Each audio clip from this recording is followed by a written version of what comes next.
మాట్లాడుతూ ఉండడం కానీ ప్రజలకు ఇబ్బందులు అన్యాయాలు జరిగినప్పుడు వారి పక్షాన పోరాటం కూడా చేయడం జరుగుతూ ఉంది. ప్రధానంగా నెల్లూరు మున్సిపల్ కార్పొరేషన్ నెల్లూరు నగర నియోజకవర్గంలో ఇటీవల కాలంలో ఏదైతే కార్పొరేషన్లో జరుగుతున్నటువంటి వ్యవహారాలన్నింటినీ గమనించిన తర్వాత ఇప్పటికే చెట్ల విషయంలో కూడా కార్పొరేషన్ అజెండాలో పెట్టినటువంటి అంశాలనే విఆర్ కాలేజీలో కూడా 10 కోట్ల దాకా అజెండాలో పెట్టినటువంటి అంశాలనే జాఫర్ సాహెబ్ కెనాల్ విషయంలో కానీ అలానే అనేక అంశాలు కూడా ఏదైతే కార్పొరేషన్ అజెండాలో పెట్టి వారు అప్రూవల్ తీసుకున్నారో వాటి గురించే మాట్లాడటం కూడా జరిగింది. ఇప్పుడు కూడా కొన్ని విషయాలను నేను మీ దృష్టికి తీసుకొని వస్తాను. ఒకటి, మొట్టమొదటిగా జగన్మోహన్ రెడ్డి గారు క్లీన్ ఆంధ్రప్రదేశ్, స్వచ్ఛ ఆంధ్రప్రదేశ్, ఎక్కడా కూడా డంపింగ్ అలానే చెత్తని నేరుగా ఇంటి దగ్గర నుంచే మనం కలెక్ట్ చేయాలన్న ఆలోచనతో ఆ రోజు జగన్మోహన్ రెడ్డి గారు తీసుకున్నటువంటి నిర్ణయాలు, కేంద్ర ప్రభుత్వం తీసుకున్న నిర్ణయాల కారణంగా అనేకమైనటువంటి మార్పులు కూడా తీసుకురావడం కూడా జరిగింది. అందులో భాగంగా క్లాప్ ద్వారా ప్రతి వీధిలోకి ప్రతి ఇంటికి వచ్చి నేరుగా ఇంటి దగ్గర నుంచి తీసుకెళ్లడం కూడా ఆ రోజుల్లో ప్రారంభమైంది. ఆ రోజు జగన్మోహన్ రెడ్డి గారి గవర్నమెంట్ లోనే తీసుకున్నటువంటి నిర్ణయాలు, కేంద్ర ప్రభుత్వం తీసుకున్నటువంటి చక్కగా ఆ రోజు క్లాప్ వెహికల్స్ అనేకమైనటువంటి మార్పులు కూడా తీసుకు అనౌన్స్ చేస్తూ ఆ చర్చలో భాగంగా జరిగేది క్లాప్ ద్వారా. అయితే ఆ తర్వాత వీధిలో ఈ ప్రభుత్వం వచ్చిన తర్వాత ఆ వెహికల్స్ అన్నిటిని పక్కన పెట్టి ప్రైవేట్ కాంట్రాక్టర్స్ గవర్నమెంట్ లోనే వీళ్ళకి సంబంధించినటువంటి వ్యక్తులకి ఆ రోజు ఆ ప్రైవేట్ ట్రాక్టర్స్ కాంట్రాక్ట్ కట్టబెట్టి ఎంత దారుణంగా అమౌంట్స్ డ్రా చేయబడ్డాయో మీ అందరికీ కూడా నేను వివరించడం కూడా జరుగుతుంది. అంతకుముందు క్లాప్ వెహికల్స్ ఉన్నప్పుడు ఎంత చక్కగా జరిగేది నిర్వహణ. ప్రైవేట్ ట్రాక్టర్స్ నిర్వహణకు వచ్చిన తర్వాత పని ఎట్లా ఉంది, ఖర్చు ఎంత అవుతుంది. అలానే స్వీపింగ్ మిషన్స్ పేరుతో కూడా ఈరోజు ఒకే కాంట్రాక్ట్, ఒకే కంపెనీ కాంట్రాక్టర్ టీపీఎస్ వాళ్ళకి ఇవ్వడానికి మీరు ఏ విధంగా అయితే టెండర్స్ నామ్స్ మార్చి ఆ టీపీఎస్ కంపెనీకి మాత్రమే వచ్చేలాగా మీరు మార్పులు చేయడం కానీ,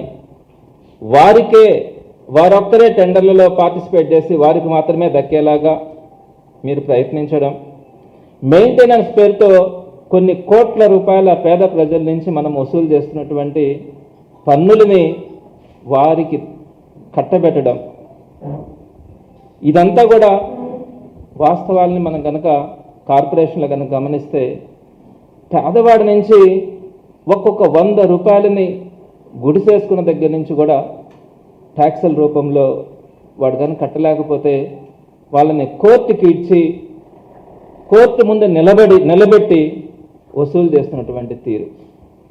ఈరోజు బరాయించలేని విధంగా ట్యాక్సులు కానీ, హౌస్ ట్యాక్సులు కానీ, వాటర్ ట్యాక్సులు కానీ, రేపు పొద్దున తీసుకొచ్చే డ్రైనేజ్ ట్యాక్సులు కానీ, ఇవన్నీ కూడా సామాన్యుడు బతికేటువంటి పరిస్థితి కనిపించట్లా.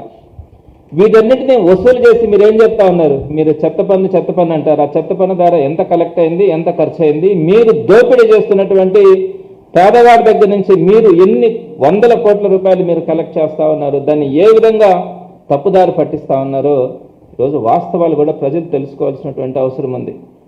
మనం పేదల నుంచి కలెక్ట్ చేసేటువంటి డబ్బుల్ని మీరు పప్పు బెల్లాలలాగా మీకు సంబంధించినటువంటి కార్యకర్తల నాయకులకి అనేక రకమైనటువంటి కాంట్రాక్టులు, వేసిన కాంట్రాక్టులే వేయడం. అదేదో పాత సినిమాలో చేయాలి పెళ్లి మళ్ళీ అన్నట్టు రోడ్లు వేస్తారు, మీరే తవ్వుతారు, మళ్ళీ చెట్ల కింద అవుతారు, మళ్ళా రోడ్లు వేస్తారు, ఎండ్ రోడ్లు అంటారు, మళ్ళీ కాలువల పేరుతో డ్రైనేజ్ పైపులు వేయాలని మళ్ళీ సెంటర్లో కట్ చేయడం. ఇలా ఎన్నిసార్లు రోడ్లు వేసి మీ కాంట్రాక్టులకి డబ్బులు ఇవ్వడానికి ఈరోజు దోచుకుంటున్నటువంటి తీరు. రాత్రికి రాత్రి నాసిరకమైనటువంటి రోడ్లు వేసి కొన్ని దగ్గర రోడ్లు వేయకుండా కూడా బిల్లులు పెట్టుకున్నటువంటిది ప్రతి ఒక్కటి కూడా సమాచారం తీసుకోవడం కూడా జరిగింది. అదేవిధంగా సిల్ట్ తీయడం, పార్క్స్ నిర్వహణ, జాఫర్ సాహెబ్ కెనాల్లో ఏ విధంగా అయితే మీకు సంబంధించినటువంటి మీ ఉద్యోగులకి అక్కడ ఉన్నటువంటి బంకులు రోడ్డుకి అడ్డంగా పెట్టించి ఈ రోజుకి కూడా కార్పొరేషన్లో దాని మీద ఎంత ఖర్చులు పెడతా ఉన్నారో, మీ ఎంప్లాయీస్ కోసం ఇచ్చినటువంటి షాపులు, రోడ్డుకి అడ్డంగా పెట్టేటువంటి షాపులు, రోడ్డును ఆక్రమించుకున్నటువంటి పెట్టి షాపుల కోసం మీరు ఎంత డ్రా చేస్తూ ఉంటారో వాస్తవాలన్నీ కూడా ప్రజలకు తెలుస్తాయి. అలానే ఇసుక పేరు మీద ఈరోజు యథేచ్ఛగా దోపిడీ, ఇసుక పేరు మీద యథేచ్ఛగా దోపిడీ, ఎక్కడ పడితే అక్కడ సహజ వనరులను దోపిడీ చేసి సర్వనాశనం చేసేటువంటి పరిస్థితి ఈరోజు మన ముందు కనపడతా ఉంది. వీటన్నింటి వివరాలు కూడా నేను మీకు ఇవ్వడం కూడా జరుగుతుంది. దానికి ముందుగా ఇంకొక విషయాన్ని కూడా నేను మీ దృష్టికి తీసుకొని వస్తాను. ఎల్లుండి నెల్లూరు మున్సిపల్ కార్పొరేషన్ సర్వసభ్య సమావేశం జరగబోతా ఉంది.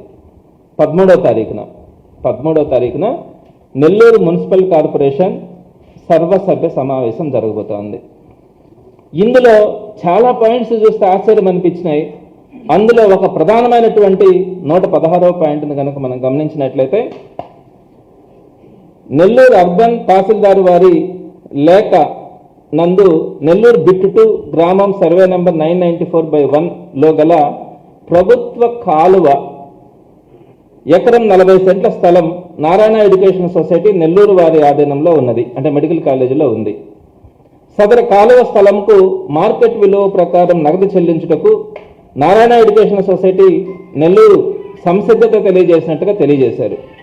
మరియు ప్రస్తుతం సదరు కాలువ భూమి నందు నీటిపారుదల లేదని, నిరుపయోగంగా ఉన్నదని, సదరు విషయముపై నో అబ్జెక్షన్ సర్టిఫికేట్ జారీ చేయుటకు కౌన్సిల్ వారి ఆమోదం కోరి ఉన్నారు. సదరు స్థలమును వాచ్ డాగ్ కమిటీ సభ్యులు సర్వే చేసి కాలువ భూమిని నందు నీటిపారుదల లేదని, ప్రస్తుతం నిరుపయోగంగా ఉన్నదని గుర్తించడమైనది. సదరు స్థలమును నారాయణ ఎడ్యుకేషన్ సొసైటీ నెల్లూరు వారికి ఇచ్చుటకు ఎటువంటి అభ్యంతరం లేదని వాచ్ డాగ్ కమిటీ సభ్యులు తెలియజేస్తున్నారు. అందుపై టౌన్ సర్వేయర్ ఎన్ఎంసీ వారు సమర్పించిన నివేదికలో నెల్లూరు బిట్ 2 గ్రామం సర్వే నెంబర్ 994/1 కాలువ పొరంబోక కింద నమోదు కాబడి ఉన్నది. సదరు ప్రభుత్వ కాలువ భూమిని నీటిపారుదల లేని కారణంగా నారాయణ ఎడ్యుకేషన్ సొసైటీ నెల్లూరు వారికి ఇచ్చుటకు ఎటువంటి అభ్యంతరం లేవని తెలియచేయడం అన్నది. దీనికి సంబంధించి మేయర్ గారు ముందస్తు చర్యను రాటిఫికేషన్ కు కౌన్సిల్ వారి ఆమోదం కొరకు సమర్పించడమైనది. అంటే వారు ఇప్పటికే ఎకరం 40 సెంట్ల భూమిని వారి యొక్క మెడికల్ కాలేజీలో ఆక్రమించుకొనున్నాము, దాంట్లో నీటిపారుదల లేదు కాబట్టి గవర్నమెంట్ వాల్యూ ఎంత ఉంటుంది, ఆ డబ్బులు వాళ్ళు కడతామంటున్నారు, మరి దాన్ని వారికి అప్పగించడానికి మాకు ఎలాంటి అభ్యంతరం లేదు అని చెప్పి మేయర్ గారు వారికి నో అబ్జెక్షన్ సర్టిఫికేట్ ఇచ్చేసి దాన్ని ఎల్లుండి జరగబోయే కౌన్సిల్ సమావేశంలో తూతూ మంత్రంగా అందరి దగ్గర రాటిఫికేషన్ కోసం పెట్టడాన్ని మీరు కనుక గమనిస్తే ఎంత విచ్చలవిడితనం వీళ్ళలో ఉందన్నది మీకు అర్థమవుతుంది. నేనేమంటానంటే ప్రభుత్వ భూమిని మీరు ఆక్రమించుకోండి, మార్కెట్ వాళ్ళకి తీసుకోండి, మాట్లాడలేం. ఎందుకంటే మీకు ప్రభుత్వం ఇచ్చినాం, మీకు ఓట్లు వేసినాం, మిమ్మల్ని గెలిపించినాం, మీకు అధికారం ఇచ్చినాం, మీ మంత్రులు అయినారు, దోచుకోండి. ఇసుక దోచుకుంటున్నారు కదా, కాంట్రాక్టులు మీ వాళ్ళకి కోట్ల రూపాయలను ఖర్చు పెడతా ఉన్నారు కదా, పేదవాళ్ళ గుండెలు రక్త మాంసాలతో సంపాదించినటువంటి డబ్బుల్ని కార్పొరేషన్కి పన్నుల రూపంలో కడితే మీ వాళ్ళకి కట్టబెడుతున్నారు కదా. కాలువ, ప్రభుత్వ కాలువది ఏదైతే వాటర్ బాడీస్ ఉంటాయో, వాటర్ బాడీస్కి కొన్ని నామ్స్ ఉంటాయి. పంట కాలువలు, ప్రభుత్వ కాలువలకి కొన్ని నామ్స్ ఉంటాయి. ఆ సుప్రీంకోర్టు జడ్జిమెంట్స్ కూడా ఉన్నాయి. కాలువలో నీళ్లు లేవని చెప్పి గవర్నమెంట్ వాల్యూ కడతాము, మేము ఆక్రమించుకుంటామంటే ఎవరు ఒప్పుకోరు. రేపొద్దున అడవిలో కూడా చెట్లు లేవు, ఈ అడవి భూమిని మేము ఆక్రమించుకుంటాము అంటే ఒప్పుకోరు. కాలువ కూడా ఒకవేళ నిజంగా అది నిరుపయోగమైన కాలువ ఉంటే కనీసం ఆల్టర్నేటివ్గా ఆ కాలువని డైవర్షన్ అన్నా మార్చి ఆ కాలువ ఇంకొక రూపంగా పోవడానికి రేపొద్దున ఒకవేళ ఫ్లడ్స్ వచ్చినా కూడా ఆ నీరు పోవడానికి ఆల్టర్నేటివ్ అని చూపించగలగాల. అదేమీ లేకుండా నేనేదో ఫార్మల్గా కొంత డబ్బులు కడతాను, నాకు మీరు అది రిజిస్ట్రేషన్ చేసేయండి అని చెప్పి వారు అడిగినట్టుగా కూడా కాదు, వారు ఏదో దయాదాక్షిణాలు మీరు ఇస్తామన్నారు, మేము వారికి ఇవ్వడానికి మాకేం అభ్యంతరం లేదని చెప్పి, అందుకే కదా మేయర్లను మార్చేసుకునింది మీరు, అందుకే కదా కార్పొరేటర్లని మీరు మీ దగ్గరికి తీసేసుకునింది కౌన్సిల్లో అడ్డం లేకుండా. మరి ఈరోజు ప్రభుత్వ కాలువని, పంట కాలువని, వాటర్ బాడీస్ని, వీటిని మీరు వాటిల్లో నీటి పారుదల లేదు అని మీరు ఆ కాలువల్ని మేము ఆక్రమించుకున్నాము, మేము డబ్బులు ఇచ్చేదానికి మేము సిద్ధంగా ఉన్నాము అని చెప్తే మీరు వారికి కట్టబెట్టడానికి నో అబ్జెక్షన్ సర్టిఫికేట్ ఎవరి అనుమతితో ఇచ్చేసే రాటిఫికేషన్ కోసం పెట్టినటువంటి పరిస్థితి చూస్తూ ఉంటే మనం ఎవరి బాధని ఏం చెప్పుకోవాలా. నిన్నటి రోజున నేను ఇంకోటి కూడా చూశాను. నెల్లూరులో రెండు సెంట్ల స్థలంలో ఒకరు ఇల్లు వేసుకొని ఉంటే, 2 సెంట్ల స్థలంలో ఇల్లు వేసుకొని ఉంటే ఆ ఇల్లుని వారం రోజుల లోపల తీసేయకపోతే కూలగొడతామని చెప్పి నోటీస్ ఇచ్చారు. ఆ నోటీస్ కూడా ఇక్కడే ఉంది. ఇక్కడ ఒక నోటీస్ ఇచ్చారు. వారం రోజుల లోపల కనుక 2 సెంట్ల భూమి, ఆ 2 సెంట్ల భూమిలో వెంకటేశ్వరపురం ఏరియా గాంధీ గిరిజన కాలనీలో ఇల్లుని 2 సెంటులో పెట్టుకుని ఉండే వాళ్ళని మీరు అనాథరైజ్డ్ ఆక్యుపేషన్ అక్కడ చూపించాను, నోటీస్ ఇచ్చారు. వారం రోజుల్లో కనుక మీరు కానీ తీసేయకపోతే మేము దాన్ని కూలగొడతామని చెప్పి ఇచ్చినటువంటిది. అలాంటిది మీరు ప్రభుత్వ కాలువల్ని, పంట కాలువల్ని ఆక్రమించుకొని ఈరోజు మీరు వాటికి కార్పొరేషన్ నుంచి యథేచ్ఛగా అడ్మోసిల్ తీసుకోవడానికి ప్రయత్నిస్తూ ఉన్నారంటే ఒక్కసారి మీరు ఆలోచించండి. మీకు అధికారం ఇచ్చింది ఎందుకోసం, ఎవరి కోసం మీరు ఏం చేస్తా ఉన్నారు అన్నది మీరు ఒక్కసారి ఆలోచించుకోవాల్సిన అవసరం ఉంది. అలానే నేను ఇప్పటికే చెప్పాను మీకు, స్కూల్స్ విషయంలో నాడు నేడు ద్వారా ఒక రీఫార్మ్స్ తీసుకొని వచ్చి ప్రతి స్కూల్కి కూడా మొట్టమొదటిగా దీని గురించి అయితే, పంట కాలువ గురించి అయితే మాత్రం తప్పకుండా కూడా దీని మీద మా కన్సల్ట్ని ఇవ్వడం జరుగుతుంది.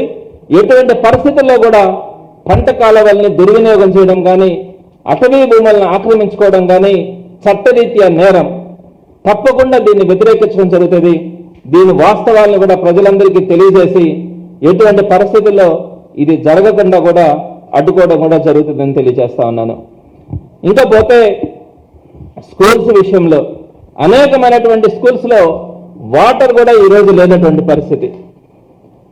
సుమారుగా 44,000 స్కూల్స్ ఆంధ్ర రాష్ట్రంలో ఉంటే 3 ఫేసెస్లో, ఫస్ట్ ఫేజ్లో నాడు నేడు ద్వారా జగన్మోహన్ రెడ్డి గారి ప్రభుత్వంలో వాటన్నింటినీ కూడా వాటర్ ఫెసిలిటీ దగ్గర నుంచి ఐఎఫ్పి ప్యానల్ బోర్డ్స్ కాడి నుంచి ఫ్యాన్లు, లైట్లు, డ్యూయల్ డెస్క్లు, అదేవిధంగా వాష్రూమ్స్, ఎవ్రీథింగ్ ప్రతి ఒక్కటి కూడా అద్భుతంగా తయారు చేసినటువంటి ఘనత జగన్మోహన్ రెడ్డి గారిది.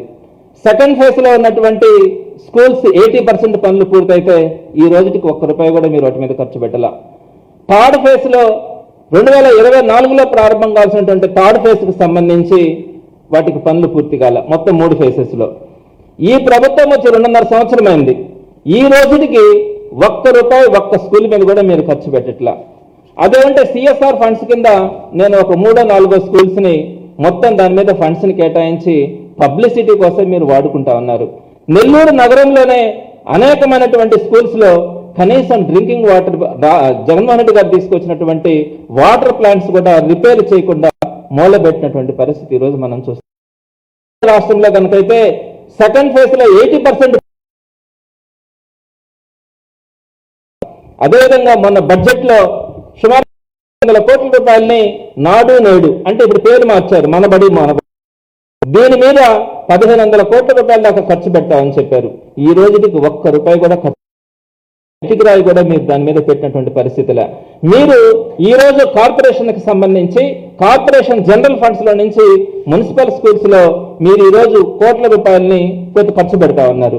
విఆర్ కాలేజీకి కూడా ₹10 కోట్ల మీరు అప్రూవల్ తీసుకున్నారు. అదేవిధంగా ఇప్పుడు డిఫరెంట్ స్కూల్స్ కి సంబంధించి జనరల్ ఫండ్స్ నుంచి ఈరోజు కొన్ని కోట్ల రూపాయలని మనం డ్రా చేస్తా ఉన్నాం. నేను తప్పకుండా కూడా ఎడ్యుకేషన్కి ఖర్చు పెట్టాల్సిన అవసరం ఉంది, ఖర్చు పెట్టాలి కూడా. అయితే మీరు వాటిని జనరల్ ఫండ్స్ నుంచి కాకుండా ఎందుకు నాడు నేడు ద్వారా జగన్మోహన్ రెడ్డి గారి గవర్నమెంట్ లో ఈ మున్సిపల్ కార్పొరేషన్ స్కూల్స్ అన్నింటినీ కూడా స్కూల్ ఎడ్యుకేషన్కే ఇచ్చేసాం.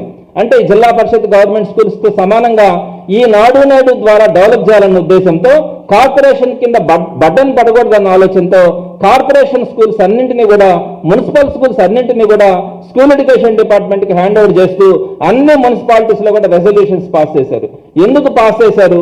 వీటన్నింటినీ కూడా స్కూల్ ఎడ్యుకేషన్ నుంచి సమగ్ర శిక్ష కింద కానీ వాటి నుంచి ఫండ్స్ తీసుకొని వచ్చి వాటిని డెవలప్ చేయాలా. కార్పొరేషన్ ఫండ్స్ తో కనుకైతే పేదవాళ్ళ మీద వచ్చేటువంటి పేదవాళ్ళ దగ్గర నుంచి వచ్చేటువంటి ట్యాక్సుల ద్వారా వచ్చేటువంటి డబ్బులతో చేయడం కరెక్ట్ కాదన్న ఉద్దేశంతో ఆ రోజు నాడు నేడు కోసం ఈ స్కూల్స్ అన్నింటినీ కూడా స్కూల్ ఎడ్యుకేషన్కి తీసుకుని జరిగింది. మరి ఈరోజు రాష్ట్రంలో మీరు ఎక్కడ కూడా ఒక్క స్కూల్ని కూడా డెవలప్ చేయడం కాదు కదా, రిపేర్లు కూడా చేయనటువంటి పరిస్థితి, ట్యాప్ రిపేర్లు వస్తే కూడా చేయలేనటువంటి పరిస్థితులు ఈరోజు స్కూల్స్ కాలేజెస్ ఉన్నాయి. మొన్ననే చూసాం పాలిటెక్నిక్ కాలేజ్ దగ్గరికి వెళ్ళి ఎటువంటి విషపూరితమైనటువంటి నీరు వారు తాగుతా ఉన్నారో వాడుతా ఉన్నారు. ఈ క్రమంలోనే నెల్లూరులో కానీ రాష్ట్రంలో కానీ అన్ని స్కూల్స్ లో కూడా ఉన్నాయి. మీరు ఎందుకు గవర్నమెంట్ వ్యవస్థని ఈ విధంగా భ్రష్టు పట్టిస్తా ఉన్నారో మీరు ఒకసారి అర్థం చేసుకోవాల్సినటువంటి పరిస్థితి ఉంది. కేవలం పబ్లిసిటీ కోసం ఒక్క స్కూల్లో 2 స్కూల్స్ లో 3 స్కూల్స్ లో తీసుకొని నేను అక్కడ అన్ని కోట్ల రూపాయలు ఖర్చు పెడతా ఉన్నామంటే మీరు పారదర్శకంగా అన్ని ప్రాంతాల్లో కూడా ఒక నియోజకవర్గం తీసుకున్నా, ఒక జిల్లా తీసుకున్నా, ఒక రాష్ట్రం తీసుకున్నా అన్నింటిలో కూడా నేను ఖర్చు పెడుతున్నానా లేదా అన్నది మీరు ఆలోచించుకోవాల్సిన అవసరం ఉంటుంది. కేవలం పబ్లిసిటీ పబ్లిసిటీ పబ్లిసిటీ. ఎక్కడ చూసినా నెల్లూరు నగర నియోజకవర్గంలో దోపిడీ. మీరు చూసుకోండి కంప్లీట్ గా నేను ఎక్కడెక్కడ ఎంతెంత ఖర్చు పెడతా ఉన్నారో, ఎంత మిస్యూజెస్ జరుగుతా ఉన్నాయో మీకు అన్నింటినీ కూడా చూపించడానికి కూడా రాబోయే రోజుల్లో నేను సిద్ధంగా ఉంటాను. ఇకపోతే ఈ పంటకాల విషయంకి వచ్చేటప్పటికీ మీరు ఒక్కసారి కమిషనర్ గారిని కానీ మేయర్ గారిని కానీ నేను కోరుతా ఉన్నాను, తప్పకుండా కూడా ఇది కనుక ఈ రెజల్యూషన్ లో మీరు ఎన్ఓసీని కార్పొరేషన్ లో అప్రూవల్ చేసి కానీ మీరు పైకి కనుక పంపిస్తే మీరు తప్పు చేసిన వారు అవుతారు.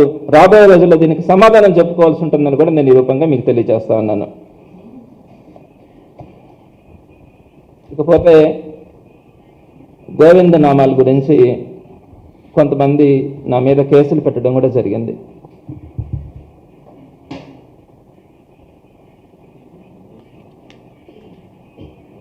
ఎందుకు పెడుతున్నారు? నేను మాట్లాడుతున్నాను, ప్రశ్నిస్తున్నాను, సాక్ష్యాలతో సహా చూపిస్తా ఉన్నాను అన్న ఆలోచనతో మీరు ఈరోజు గత 4 రోజుల్లోనే నా మీద 4 కేసులు పెట్టారు. పోలీసులు ఇంటి మీదకు పంపించి నోటీసులు ఇప్పిస్తున్నారు రాత్రుల పూట. నేను వాటన్నిటిని కూడా ఎక్కడ కూడా బయట పెట్టి ఈ విధంగా ఫోటోలు వీడియోలు బయట పెట్టాలనే ఆలోచన కూడా నాకేం లేదు.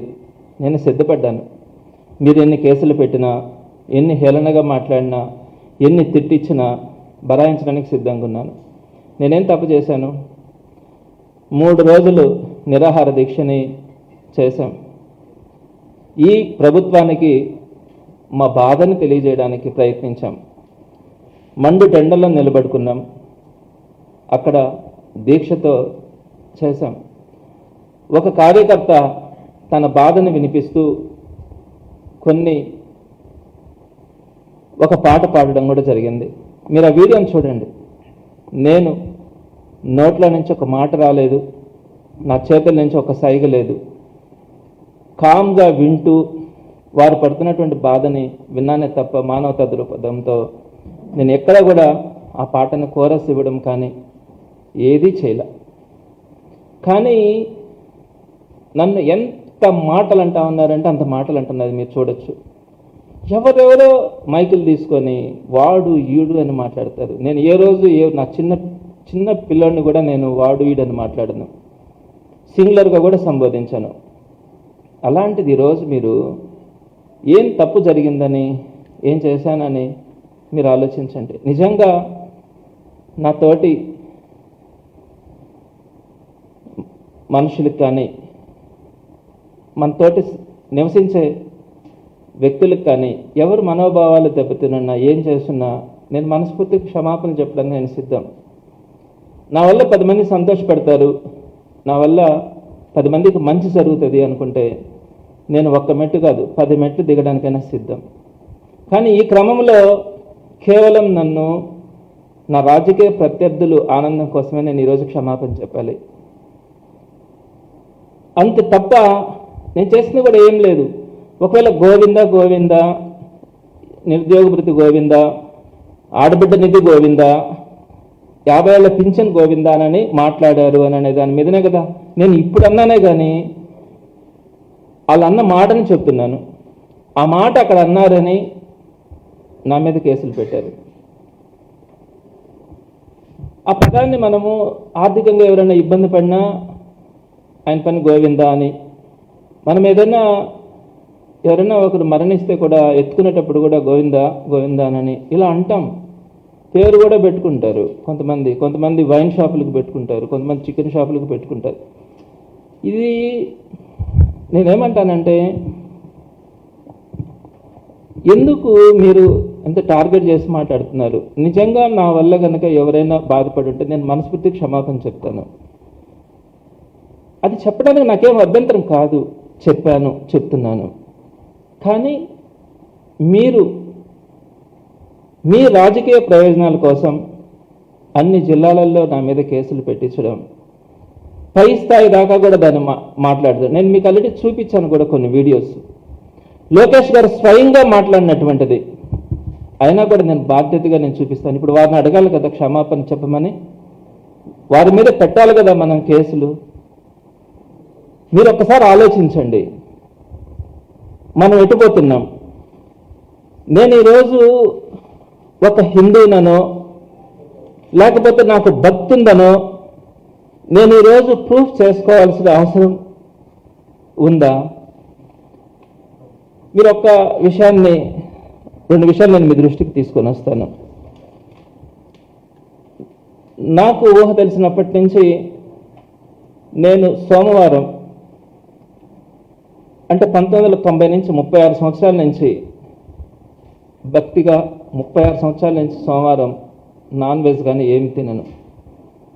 94 నుంచి 32 సంవత్సరాల నుంచి పవిత్రంగా ఉంటాను. శనివారం 94 నుంచి శనివారం, 90 నుంచి సోమవారం నాన్ వెజ్ కానీ ఏమి తినకుండా పవిత్రంగా ఉంటాను. నెల్లూరు నుంచి తిరుమలకి, మా ఇంటి దగ్గర నుంచి తిరుమలకి నడిచి వెళ్ళాను 2 సార్లు. మా ఇంటి దగ్గర నుంచి తిరుమలకి నడిచి వెళ్ళాను. అలిపిరి నుంచి అయితే చాలాసార్లు నడిచి వెళ్ళాను. కార్తీక మాసం వస్తే 4 రోజుల పాటు పవిత్రంగా ఉంటాను. శబరిమలకి 8 సార్లు దీక్షతో వెళ్ళాను. ప్రతిరోజు ఇంట్లో దేవుడు మొహం చూడకుండా బయట అడుగుడు పెట్టాను. వీటన్నిటికంటే మించి పాప పుణ్యాలు ఉంటాయని నమ్మే వ్యక్తిని. మనం 10 మందికి మంచి చేస్తే నాకు మంచి జరుగుతుంది, నేను 10 మందికి చెడ్డ చేస్తే, మోసం చేస్తే నాకు భగవంతుడు చెడ్డ చేస్తాడని నమ్మేటువంటి వ్యక్తిని. నాకు కులం ఉండొచ్చు, మతం ఉండొచ్చు, నాకు ఆ కులంలో పుట్టడం, నా మతంలో పుట్టడం నా చేతుల్లో లేనిది. నేను ఏ కులంలో పుట్టానో, ఏ మతంలో పుట్టానో భగవంతుడు ఇచ్చినటువంటి జీవితం అది నా ఇంట్లో ఉంటుంది. నేను బయట వస్తే మనిషిని, నాకు ఒక మానవత్వం ఉంటుంది. 10 మందికి మనం మంచి చేయాలని ఆలోచించే వాళ్ళం, 10 మంది బాగుండాలని కోరుకునే వాళ్ళం. నేను మీకు తెలుసు, నెల్లూరు రెడ్ క్రాస్ చైర్మన్గా ఉన్నప్పుడు కోవిడ్ సమయంలో ఎన్ని వేల మందికి భోజనాలు పెట్టామో. కోవిడ్ సమయంలో కూడా కోవిడ్ హాస్పిటల్కి 1 కిలోమీటర్ దూరంలో కూడా ఎవరు పోకపోతే నేను కోవిడ్ హాస్పిటల్స్లోనే ఉన్నాను. కోవిడ్ పేషెంట్స్కి సర్వీస్ చేసినాను. కోవిడ్తో చనిపోయిన వాళ్ళకి డెడ్ బాడీస్ని మాకు హ్యాండ్ ఓవర్ చేసి కనీసం తల్లిదండ్రులు కూడా దగ్గరికి రాకపోతే మా చేతులతో మేము ఆ డెడ్ బాడీస్ క్రిమేషన్స్ చేసినాం. కులం మతం కంటే ముందుగా మానవత్వం ఉండాలా అని తపన పడ్డేవాళ్ళం. 10 మందికి సాయం చేయాలా, 10 మంది దగ్గర మంచి పేరు తెచ్చుకోవాలా, ఈ జీవితానికి ఒక అర్థం ఉండాలా అని అనుకునేవాళ్ళం. అట్లనే తిరుమల లడ్డూ గురించి కొంతమంది హేళనగా మాట్లాడినప్పుడు, దాని మీద పోస్టర్లు వేసినప్పుడు,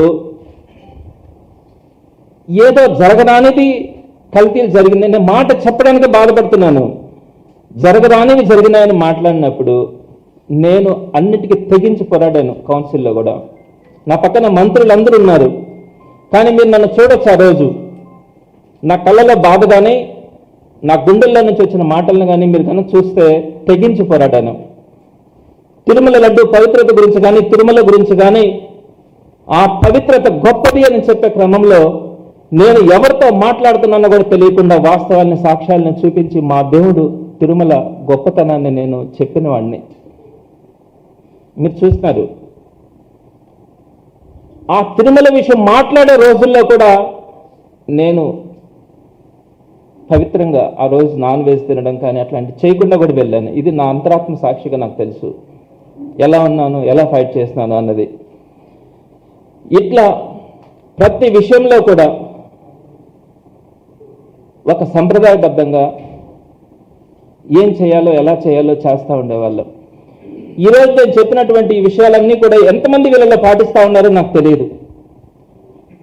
కానీ ఈరోజు నన్ను, నా భక్తిని, నాకు దేవుడి మీద ఉండే నమ్మకాన్ని గురించి వీరు మాట్లాడుతూ ఉంటే వారి మనస్సాక్షికే వారికి తెలియాల. నేను నారాయణ గారు రాజకీయంగా నేను మాట్లాడచ్చు, కానీ ఆయన గురించి నాకు కొన్ని టెంపుల్స్లో ఆయన పలానా వాళ్ళని పెట్టినారు, పలానా విధంగా ఉంది మాట్లాడమంటే కూడా అటువంటి వ్యక్తిగత విషయాలు నేను మాట్లాడనని చెప్పేవాడిని. కేవలం రాజకీయంగా ప్రజలకు జరుగుతున్నటువంటి అన్యాయాల గురించి మాత్రమే నెల్లూరులో ఏం జరుగుతున్నాయి ఈ మాట్లాడిన తప్ప వ్యక్తిగతంగా నేను ఏ రోజు మాట్లాడలే.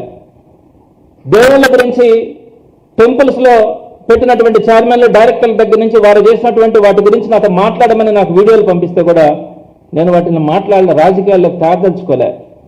అది మా కమిట్మెంట్. మీరు ఈరోజు మా మీద మీ నాయకులతో దీక్షలు చేయించుకుంటున్నారు, ఏం చేశామని చెప్తున్నారు. నన్ను చెప్పమంటే చెప్తాను. నా మాటల వల్ల 10 మంది సంతోషపడతారు, 10 మందికి మంచి జరుగుతుందంటే మరలా క్షమాపణ చెప్పడానికి నేను సిద్ధంగానే ఉన్నాను. కానీ నన్ను అడిగే ఈ వ్యక్తులు ఈ విధంగా మాట్లాడినటువంటి వాళ్ళని మీరు క్షమాపణ అడగలేదా? భయమా? వారు పెద్ద నాయకులా? వారికి పెద్ద స్థాయి ఉందా? పదే అన్య కులాలు, అన్య మతాలు అని ఎందుకు మనం ఒకరిని తప్పు పట్టి వారిని రెచ్చగొట్టి వారిని మనం బాధ పెడతా ఉన్నాం? అందరి బాడీల్లో ఉండేది ఒకే రక్తం. కులం, మతం భగవంతుడు ఇచ్చిందే. మనం చనిపోయిన తర్వాత అందరూ కూడా మిగిలేదు ఏమో మిగులుతుంది, మీ అందరికీ తెలిసిన విషయమే. ఈ మధ్యలో ఉన్నదానికి నేను ఇది, నేను అది, ఆయన ఇది, ఈయన ఇది అని మాట్లాడడం, దానికంటే ముందు మానవత్వం గురించి మీరు అందరూ కూడా తెలుసుకోవాల్సినటువంటి అవసరం ఉంటుంది. ఈ సందర్భంగా నేను ఇది చూపించడానికి ఇష్టపడకపోయినా మీరు మాట్లాడుతున్నారు కాబట్టి తప్పకుండా కూడా అది చూపించాల్సిన అవసరం ఉంటుందని నేను చూపిస్తున్నాను. లోకేష్ గారి వీడియో కొద్దిసేపు చూపించండి అమ్మా.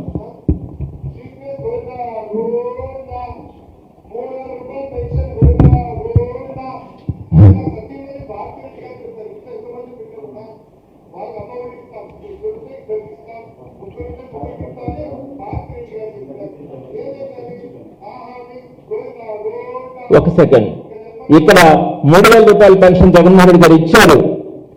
అమ్మఒడి అనే కాన్సెప్ట్ తీసుకొచ్చిందే జగన్మోహన్ రెడ్డి, ఫీజు రియంబర్స్మెంట్ తీసుకొచ్చిందే రాజశేఖర రెడ్డి గారు.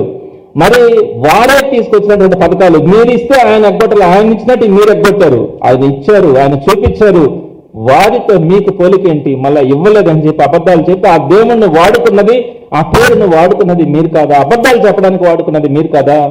నిరుద్యోగ భృతి మీరు ఇవ్వలేదు అని అన్నది నిజం కాదా? ఆడబిడ్డలకి ఇవ్వలేదన్నది మీరు నిజం కాదా? 50 ఏళ్ల పెన్షన్ మీరు ఇవ్వలేదన్నది నిజం కాదా?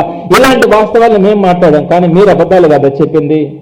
తర్వాత బీజేపీ వారు మాట్లాడింది.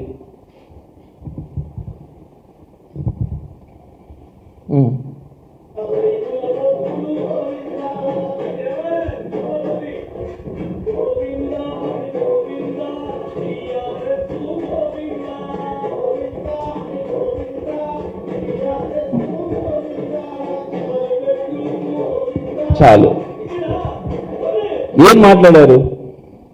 తర్వాత తెలుగుదేశం పార్టీ యువగలం పాదయాత్రలో తెలుగుదేశం పార్టీ నాయకుల సమక్షంలో ఒక అత్యున్నతమైనటువంటి సభలో కొన్ని లక్షల మంది వీక్షించేటప్పుడు వారు పాడినటువంటి పాటలు. దీన్నే కింజరపు రామ్మోహన్ నాయుడు గారి దగ్గర నుంచి ప్రతి ఒక్కరు కూడా దీన్ని ఇంకా వక్రీకరించి దీన్ని ఇంకా వల్గర్గా తీసుకొని వచ్చి వారు ఈ రోజుకి కూడా వారి ఫేస్బుక్ అకౌంట్స్లో కానీ వారి సోషల్ మీడియాలో కానీ ఈ రోజుకి కూడా ఉన్నాయి. దాన్ని విందాం. గోవింద హరి గోవింద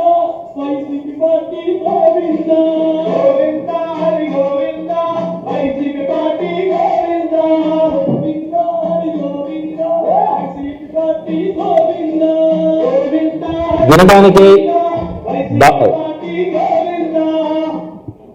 ఇంకెంతనే ఇంకా ఉన్నాయి కదా వీడియోస్, ఇంకా కాంగ్రెస్ పాడింది ఉన్నది ప్రతి ఒక్కరి కూడా ఉన్నాయి.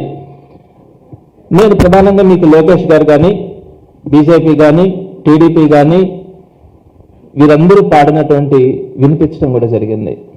దాన్ని చూసి కార్యకర్తలు కూడా వారు అబద్ధాలు చెప్పడానికి అలా మాట్లాడినారే, వాస్తవాలు చెప్తున్నామని చెప్పి ఆ రోజు మాట్లాడిన దానికి కూడా నేను మౌనంగానే ఉన్నా. మీరు నా మీద కేసులు పెట్టినా, జిల్లాల వారీగా కేసులు పెడుతున్నా, మీరు రేపు 17వ తారీఖున ప్రారంభమయ్యే శాసనమండలి సమావేశాల్లో నేను ఎక్కడ దీని గురించి మాట్లాడుతున్నానని ఈ రోజు నన్ను అన్నగదొక్కడానికి చేస్తున్న ప్రయత్నంలో మీరు నా మీద కేసులు పెట్టి నన్ను బలవంతంగా మీరు ఈరోజు ఇబ్బంది పెట్టడానికి మీరు ముందుకెళ్తా ఉన్నారు. తప్పకుండా కూడా మీ మనస్సాక్షికి మీరు ఆలోచించండి. ఇంకొక పెద్ద వ్యక్తి అన్నారు, దేవుడికి హారతి ఇచ్చేటప్పుడు ఆ హారతిని మా నాన్న సిగరెట్ అంటించుకున్నారు అని. మనిషికి బాధ అనిపించదా మాట అంటే? కుల మతాల మధ్య ద్వేషాలు కారణం హిందూ మతమే అని మాట్లాడారు. ఇప్పుడున్నటువంటి కేబినెట్ మంత్రుల్లో ప్రముఖమైనటువంటి పేర్లు చెప్పడానికి నాకు సంస్కారం అడ్డొస్తుంది కాబట్టి చెప్పట్లేదు. హిందూ మతమే విద్వేషాలు రెచ్చగొడతా ఉందని చెప్పి మాట్లాడారు. మీకు ఎవరో కూడా తెలుసు. ఇలాంటి మాట్లాడినప్పుడు మీకు మనోభావాలు దెబ్బతిన్నాయి అనిపించలేదా? ఎందుకు నేను మిమ్మల్ని మీరు చేసినటువంటి తప్పుల్ని మాట్లాడుతున్నప్పుడు మీరు ఎందుకు వ్యక్తిగతంగా నన్ను టార్గెట్ చేసి నా మీద కేసులు పెట్టి నా మీద ఈ విధంగా బలవంతం చేస్తున్నారన్నది మీరు ఒక్కసారి మనస్సాక్షికి ఆలోచించుకోవాలా. నేను ఎప్పుడూ కూడా ఏ ఒక్కరిని కించంత మాట అనడం కానీ, ఇబ్బంది పెట్టడం కానీ, మాట్లాడడం కానీ చెయ్యను.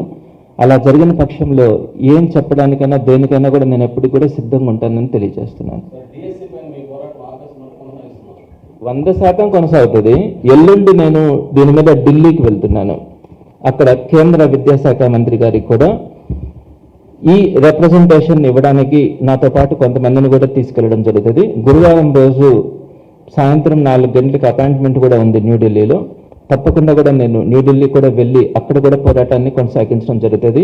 17వ తారీఖున శాసన మండలి సమావేశాలు ఉన్నాయి.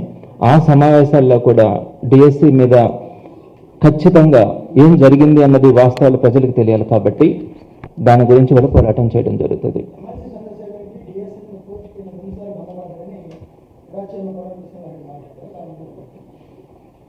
చాలా మంది అవగాహన లేకుండా మాట్లాడేస్తున్నారు. జగన్మోహన్ రెడ్డి గారు టీచర్ పోస్టులు లేదని, అదేవిధంగా 2 సార్లు భంగపడ్డారని.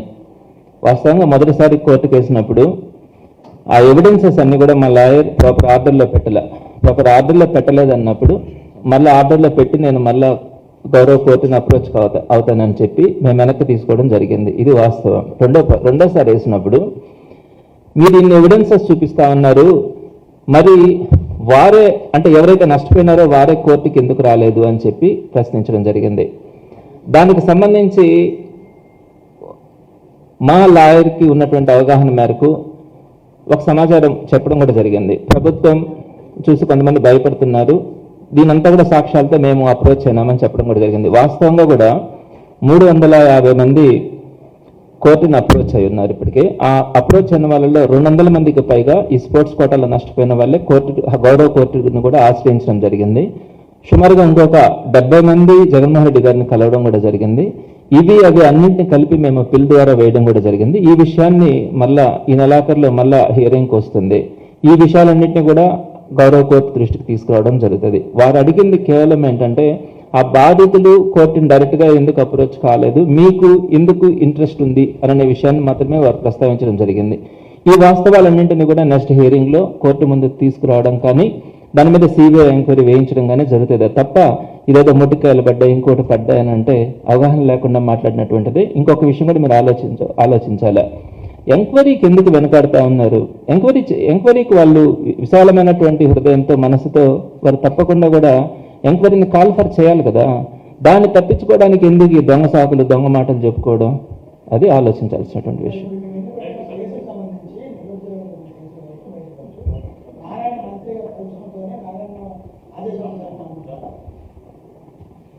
నేను వాస్తవంగా ఈ కేసులు అవన్నీ పెట్టా ఉన్నప్పుడు కొంత పైనుంచి వచ్చినాయి, ఈరోజు ఆయనకు సంబంధించినటువంటి దగ్గరుండే నాయకులంతా దీక్షల్లో పాల్గొనడం, దాని మీద కామెంట్స్ చేయడం జరుగుతున్నాయి. కాబట్టి తప్పకుండా కూడా ఆయన హస్తం, ఆయన ఎఫర్ట్స్ దీని మీద ఉన్నాయనేది మాత్రం ఈరోజు మనకు స్పష్టంగా అర్థమైంది.